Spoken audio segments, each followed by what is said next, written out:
Yes, sir. Yes, sir, it's being designed for 50 years. How long? 50 years. 50 years, okay. But to make a point, the reason, I listened to what the woman from Hartford said. They were absolutely correct. Those things were designed to operate for 30 or 40 years. Yes. And then they went to hell in a handbasket. Yes. In the process, they were poisoning everybody in the community. Yeah. This is not that kind of a plan.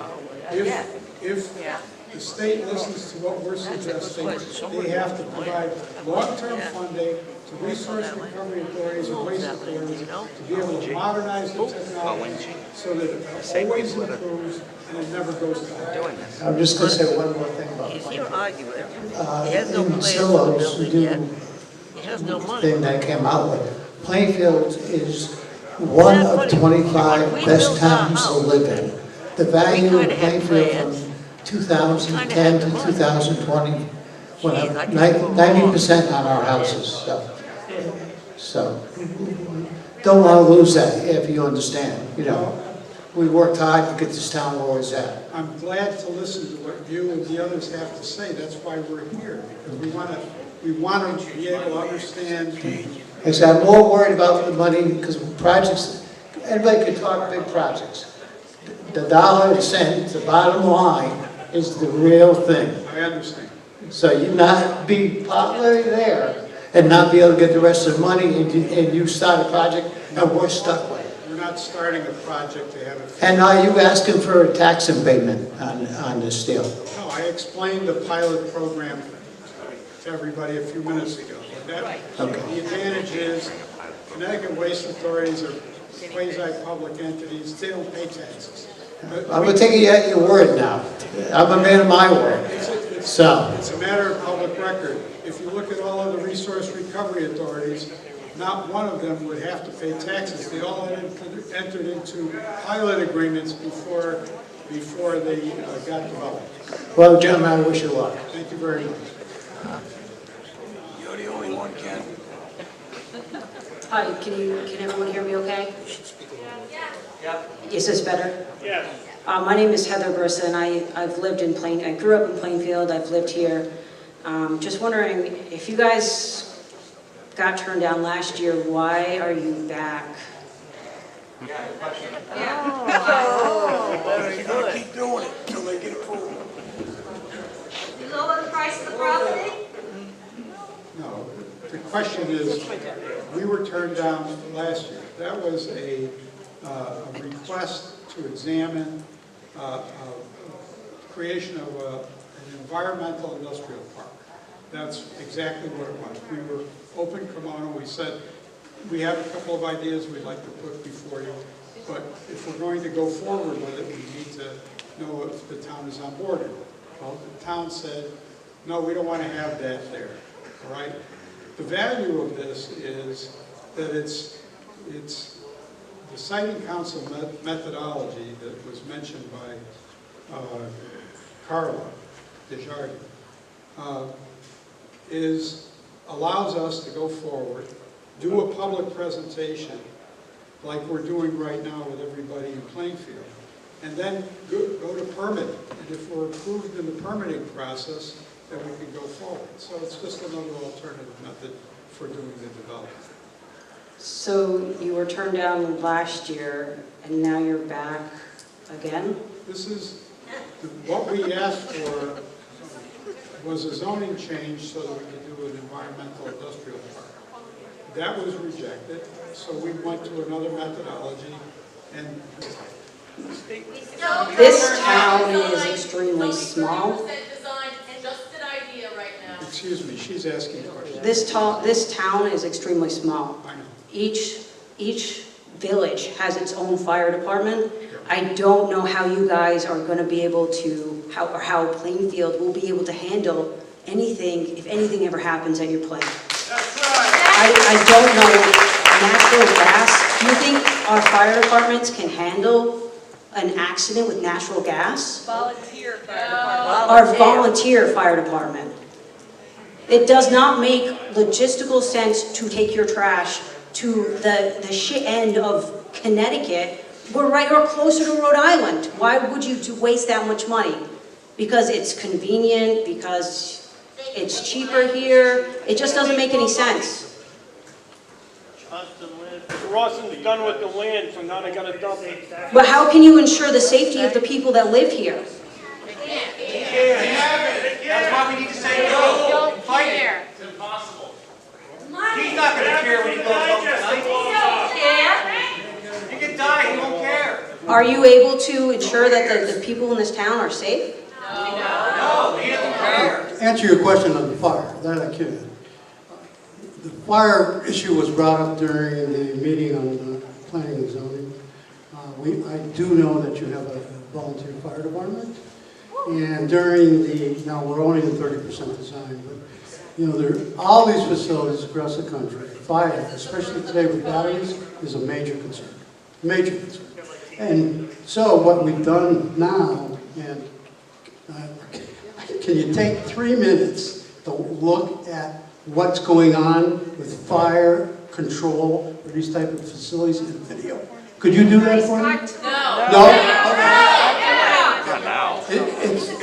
We have, it doesn't make any sense. We would handle We don't have the infrastructure to support We would something handle this the big. fire. We would handle the fire. Then you should have your own private fire department We would have- on your premises. We would handle the fire. Not just saying that you will pay if something No, happens. we would handle the fire. You would have your own. We would have our own. To answer your question. Show it It's on part of the the design. I can't trust that, I don't. Okay, I'm sorry, I But answered your to question. build here with, that doesn't make any sense. I answered your question. We will handle the fire on our property. We've done hazardous tests. We know where the water comes from. We have supplemental fire equipment. We will handle the fire. I guess lastly is like, what is the projected revenue for something like this? You said that this has been done overseas. What kind of revenue do they face? Or what kind of revenue do they get? What are you guys looking at as in revenue? If we go to work with the state of Connecticut and they set up a Connecticut Waste Authority, Connecticut Waste Authority is a quasi-governmental entity, so they would get the funding for it. The only thing we would do would be to do a turnkey sale of the project, complete it to the Connecticut Waste Authority after it gets all of its permitting from the state. Are you saying you're not making anything off this I didn't project? say I was making nothing out of it. I said we would be selling the project on a monthly basis, which indicates that we would make a profit. I am asking, what is this company making off of this? What's the profit dollar amount? Right now, Annually. What is the projected excuse me. revenue? In order to go to Connecticut Waste Authority, you have to submit a bid.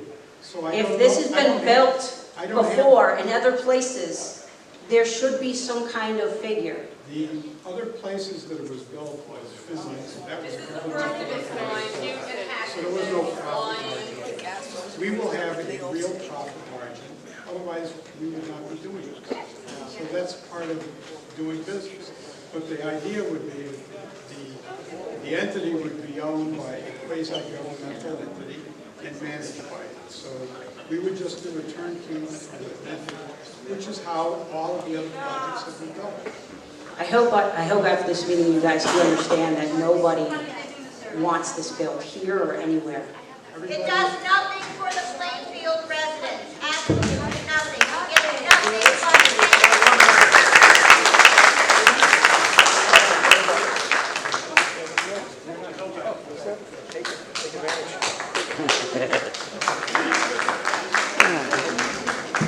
You go, man. I haven't said anything yet. Hi, my name's Charles Rubano. I live at 91 Lovers Lane. This thing will be so close to my house. No, thank you. No, thank you. Okay. I don't live as close to the proposed site as some, but I live closer than others. Anyway. I'll say the same thing I said when your application for the zoning to be changed to industrial. I'll say the same thing I said then. if I knew this was on the table, if I knew this was even a possibility, sorry Plainfield, but I never would have moved to this town.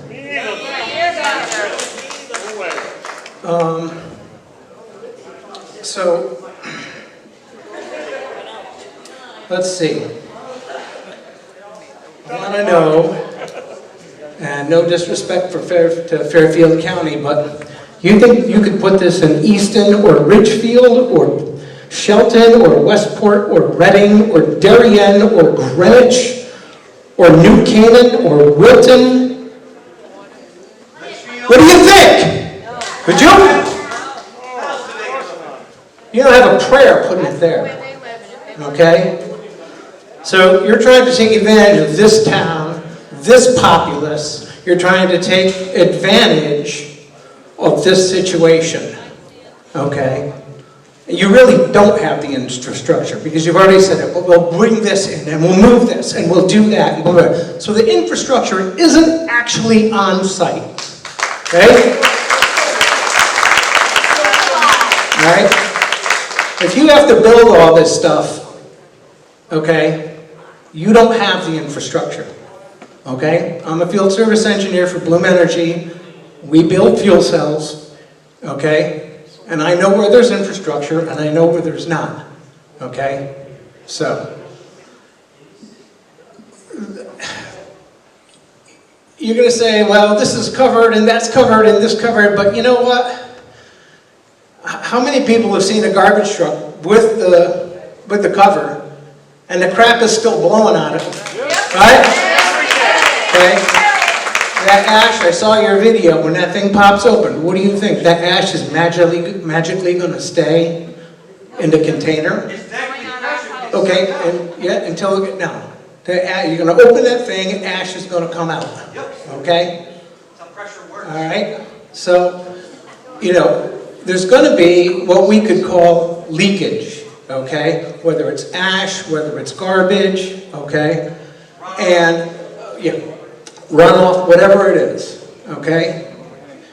And doing what I do for a living and watching your presentation, I have a fairly, I don't understand in detail, but I have a high level understanding.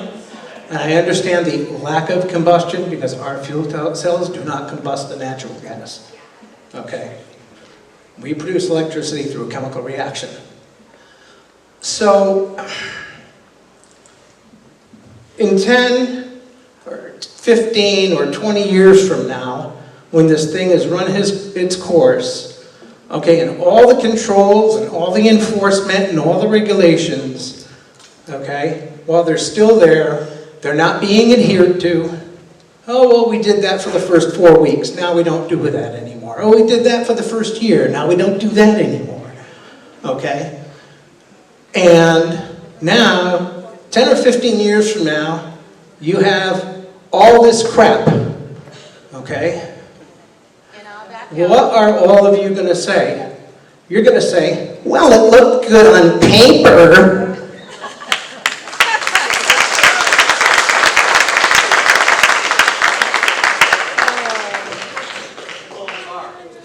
Good evening, Ian McDonald. I'm from over the border in Killingly. You know, I've got family and friends here in Plainfield. I'll say, you know, we have one of the largest power plants in the state in Killingly. You guys have had a biomass power plant here. You guys have one of, I'm not sure how many, there's not too many Superfund sites in New England. You have one of them. And so when we're talking here, it's not for Killingly, and I think probably a lot of Plainfield folks feel the same. It's not not in my backyard as much as it is enough is enough. You know, Plainfield has taken on a lot. Plainfield has industry, but there's a line that we say enough. And to the question as to why this is being built here, I can confirm, maybe this, I don't, if I'm recalling the words, I think Mr. Korber was saying when he was speaking to the Connecticut State Assembly, was something along the lines that this is great, it's in the middle of nowhere. So I don't think people necessarily, as Ms. Lewis was saying earlier, feel that that's where they live. And please, listen to that recording. I think it's informative, your testimony to the State Assembly there. One other thing that came out of that was kind of interesting was that Casella, who's a hauler, they've absorbed Willimantic waste. I think they probably serve Plainfield, I'm not sure. Yeah, okay. They're up in Killingly too. And I can't remember if it was Scara or Cavanta or Reworld. One of the incineration companies was saying, we don't need another facility, we can make do without this. So we're getting a different, now they have a business case and motivations, but they're telling a very different story about that there's a desperate need for this thing.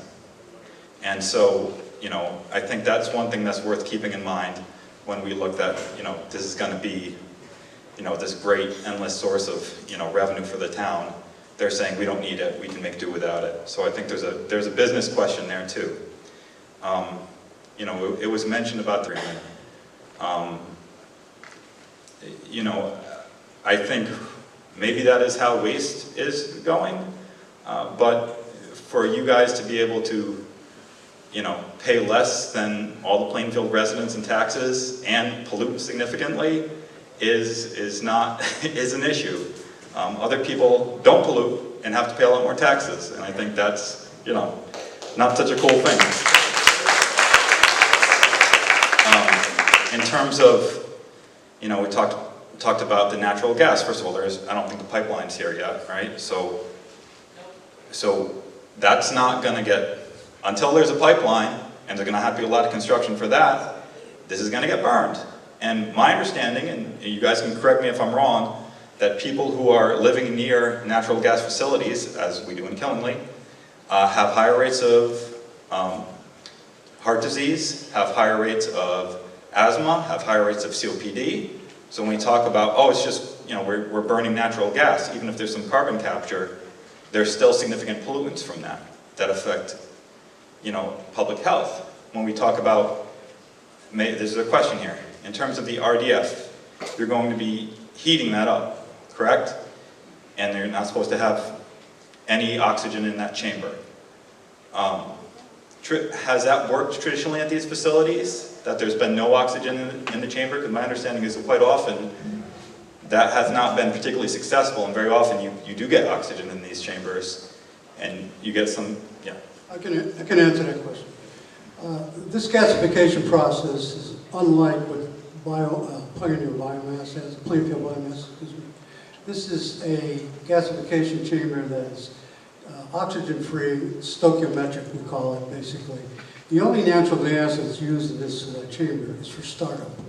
And the reason it's used is to bring the chamber up to a 1,500 degree Fahrenheit temperature.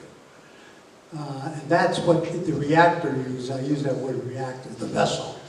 That is what starts the chemical reaction of the MSW.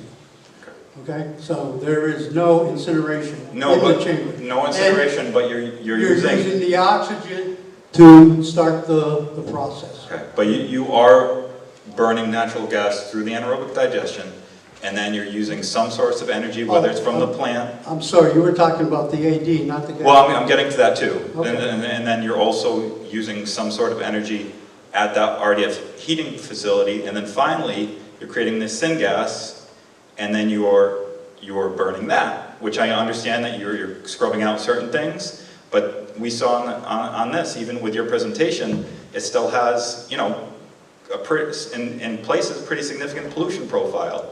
So maybe you can just answer this. We're not in Lisbon replacing the Lisbon incinerator.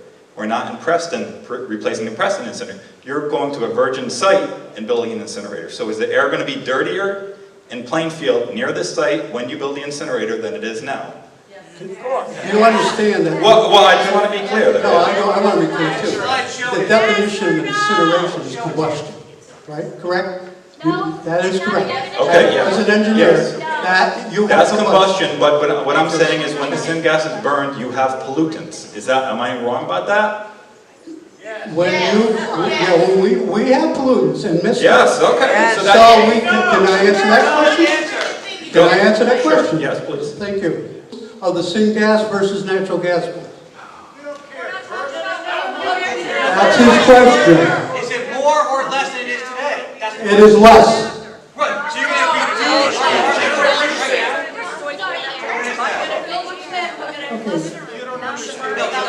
other plans, not less than we have here. We are throwing around the word pollution. Because there is pollution, that's why we're throwing it around. There are pollutants. Okay, yeah. There's not pollution. If you look at I don't think that's true, sir, I'm sorry. There is look at the permit, the air permit that you guys are putting to deep. I said, everybody look at that air permit, and then tell me there's no pollution or pollutants. You might be cutting down on PM2, you might be cutting down on some mercury, you might be doing some scrubbing, but there is pollutants which, from this facility, let's not BS all the people here. Okay, if they want the tax revenue that badly, that's one thing. And they say, we'll take the pollution, but let's not pretend that there's no pollution here. Okay. Your own slide shows that you have some. I can only tell you how the system works. Okay? Again, the Clean Air Act will not grant the permit to this facility if it could cause or contribute to a condition of air pollution in Connecticut or anywhere else. That's regulated. That's regulated by the EPA and Connecticut DEP, and it's demonstrated via air dispersion modeling, which is in that air permit application. So there's not going to be any more pollution when you build an RDF incinerator in Plainfield. Compared to today. Compared to today. Compared to today. Well, Or pollutants, if you prefer. You know, it's, This question, I'm sorry, this question was, if you have no site today, no site, you build the site, will there be higher or lower? there will be additional air So pollution. yes,